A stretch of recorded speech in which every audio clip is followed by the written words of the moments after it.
1985 arcade shooter. It was around 1985 that arcade shoot-'em-ups started introducing sort of unusual versions of power-up. For example, Gradius would be one good example.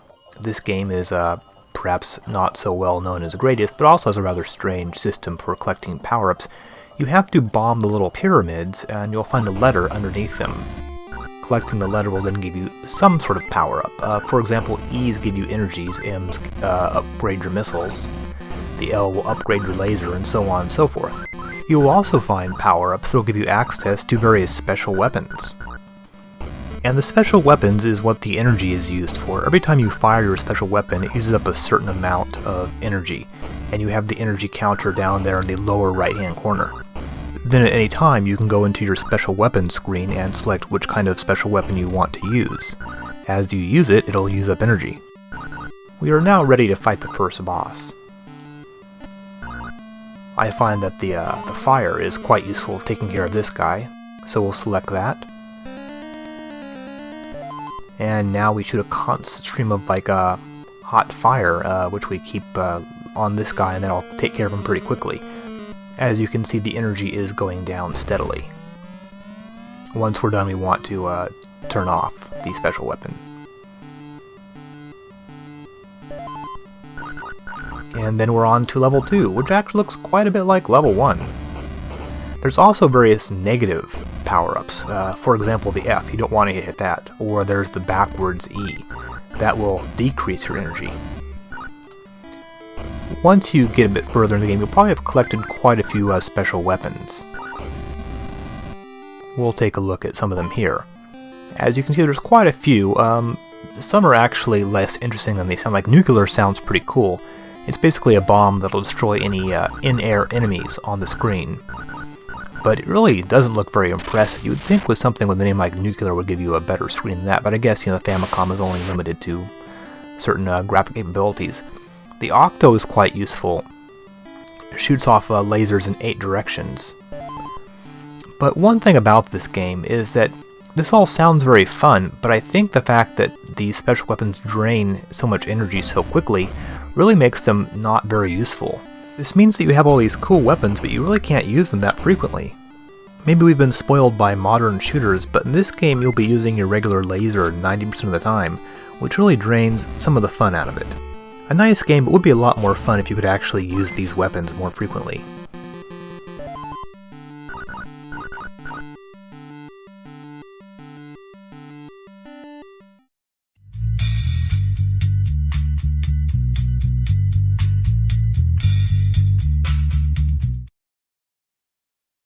From Pony Canyon of all people, we have Super Pitfall. Despite what this screen says, this game was actually programmed by Micronix. And of course, this is a sequel to Pitfall and Pitfall 2, two of the greatest games for the Atari 2600, originally published by Activision, as you can see here. Pitfall 1 was really one of the very first horizontal platform type games. Originally it came out in 1982. It was followed up by a much larger, more ambitious sequel, Pitfall 2: The Lost Caverns, in 1984. Perhaps the last great game for the Atari 2600.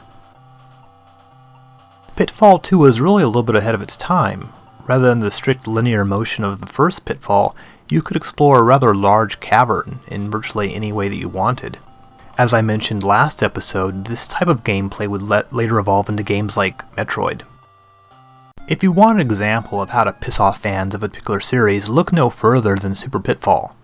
On the surface, it greatly resembles Pitfall 2, in fact it's almost a remake. You start off above ground and descend into an enormous cavern in search of your lost niece. However, you can tell this game doesn't have your best interest in heart, because the very first ladder that you climb down drops you onto a pit of spikes. I suppose that's some sort of general rule of game design, is you shouldn't put some kind of inescapable death trap, 1 second into the beginning of the game. Well, once you're safely underground, you'll find yourself exploring a vast network full of caverns, passages, tunnels, ladders, lakes, etc., just like in Pitfall 2. Obviously, the graphic style of the game has been completely reworked. This looks much more Nintendo-esque, and people have sort of commented on the fact that Pitfall Harry now carries a gun, and has a mustache sort of like Mario. Here's one of the cooler parts of the game. You can find a hole in this lake that'll drop you down to the very bottom of the cavern. This sort of gives you an idea of approximately how big the world is. So far the game looks fine, however once you start playing you'll realize there are some problems. Super Pitfall has some very unpleasant sequences in it. For example, trying to catch these swinging vines. This of course is something taken straight out of the first Pitfall game, and while in the first Pitfall grabbing on the vines was quite easy, in this game it's very difficult and you'll often find yourself falling onto the level below. I guess I'll try it again here. No? Still no luck. You just sort of pass right through the vine unless you grab it just right so you grab hold of the end. Something else new to Super Pitfall is the idea of locked doors. Yes, unlike Pitfall 1 where you can pretty much explore anywhere you want, in Pitfall 2 you find doors and in order to unlock them you have to collect the little symbols, the diamond, the heart, the spade, and the club that you see in the upper right hand corner there. Now in theory this wouldn't be so bad, except for the fact that virtually everything in this game is hidden. That's right, every single object you need to complete the game is actually invisible. You can only uncover it by jumping up in the air near it, then it'll appear. Additionally, in order to get to the second part of the game, you have to find the teleporter, which is actually hidden inside of an enemy. Jumping into that vulture will now take you to the next part, which looks exactly like the first part at first glance.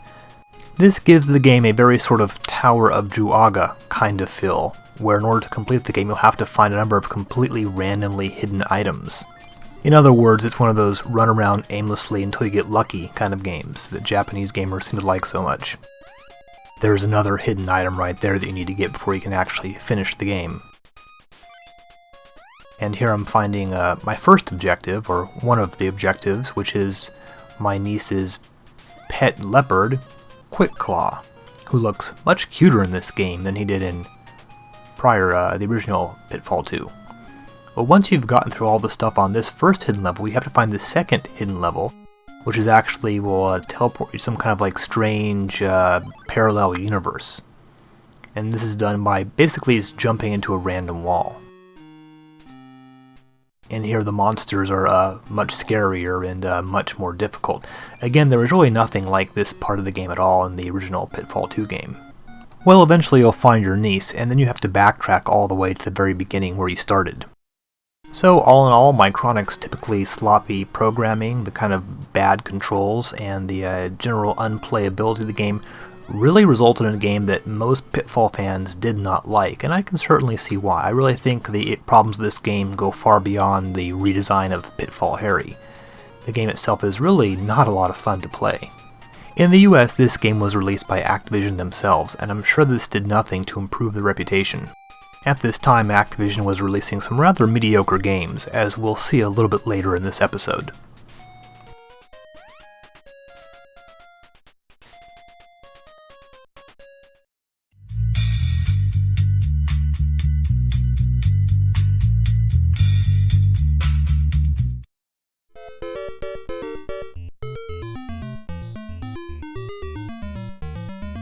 Our next game here is a cute little puzzle game called Banana. This game sort of resembles Dig Dug in a way, as we'll see in just a moment. Your character is, I believe, a mole who has to dig around underground passages and collect various kinds of food. He also needs to collect his wife and then together find the exit door. Gravity plays a major part in this game, as anything without any firm ground underneath it, including yourself, will fall. Unlike some of these games, however, falling rocks won't actually harm you. The worst they can do is block your way because you can't climb over them. Another important factor in this game is the ladders. Ladders are actually the only way that you can use to move up in this game. It's actually quite easy to find yourself in a position where you've lost the level because you've gotten all the way down to a certain point and then you cannot climb up again because there are no ladders within reach. For example, if I go down here, I'm pretty much stuck. I'll have to hit the A and B button, which will end the level.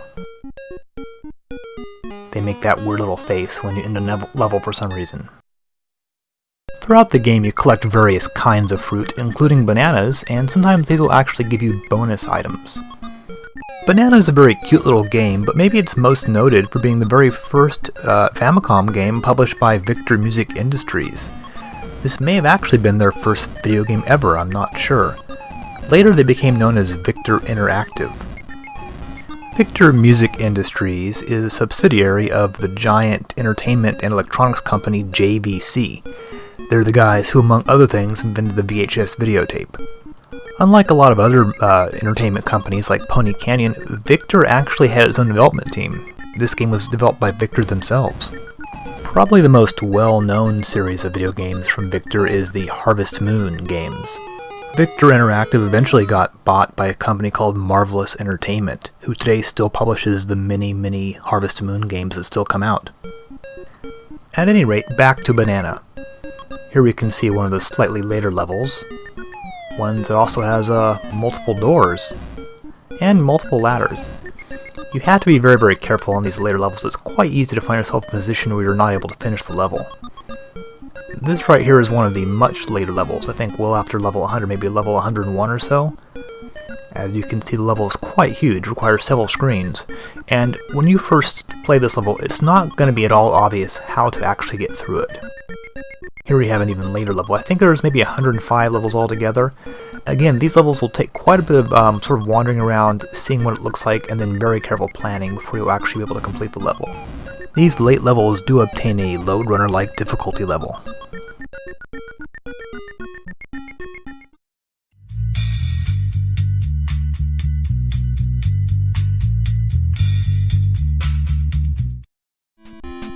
The closest we get to a classic game in this episode is this title, Hudson's Takahashi Meijin no Bukenjima, or as it is known in the West, Adventure Island.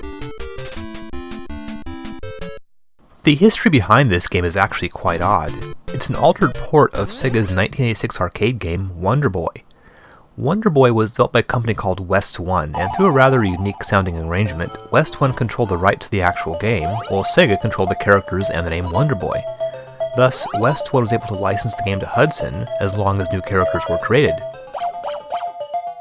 Hudson's solution to the need for a new main character was very unusual. They decided to base the new character on an actual Hudson employee, Toshiyuki Takahashi, who was also quite well known for being a very good video game player, possessing the ability to hit the fire button 16 times a second while playing Star Soldier. Thus, the new character was named Takahashi Meijin, which can be translated to Master Takahashi. Wonder Boy and Adventure Island ended up being developed in two separate franchises, with the Wonder Boy games veering more into medieval fantasy settings, while Adventure Island kept the prehistoric island approach. The history of the series is somewhat